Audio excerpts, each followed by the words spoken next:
this video we're going to be looking at a trapezium and seeing sort of how to understand where the formula for the area comes from. So the way I like to look at it is we want to divide this into, or think of this trapezium as a shape that we understand how to find the area. So I'm going to take this red pen and draw a separate shape. Probably terribly mad. Anyway, so we got about 1, 2, 3, 4, 5, and a bit brick. So let's just say this is only a bit, so we'll go 1, 2.5, right? And now we draw this down. It's supposed to be a straight line. There is a straight line tool. How am I going to use it? No, but you get the point. We draw this rectangle, a bit on 2, should we say? Okay, and the bottom black line and the bottom black line and the top black line fill in the rest of this rectangle. And essentially, the theory here is that this segment here that we're adding on extra to the shape is equal to this segment here that we lose. We draw this rectangle. Okay, and the same over here.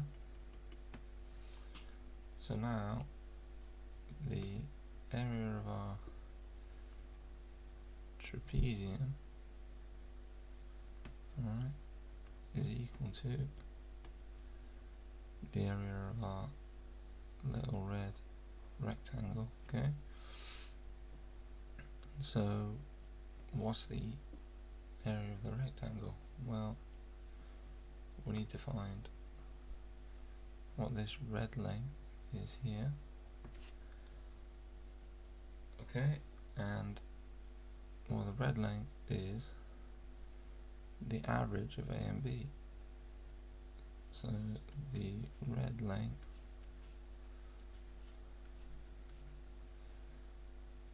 is halfway between A and B, the average of them. So how do you find an average? Well, you add up two things and then you divide them by how many there are. So that's A plus B divided by 2.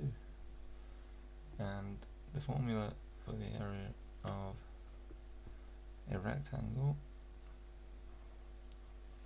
and that's a square but it's also a rectangle, is length times width. So the red rectangle is equal to the length, which is 1/2 A plus B times by the height, which is our width here of this rectangle. And that is our formula for the trapezium. That's very well known. So that is one way of looking at it, and that's how we're going to look at it in this video. In the next one we're going to look at a slightly different way of understanding this. But for now, I hope you enjoyed, and I hope to see you tomorrow for the next video.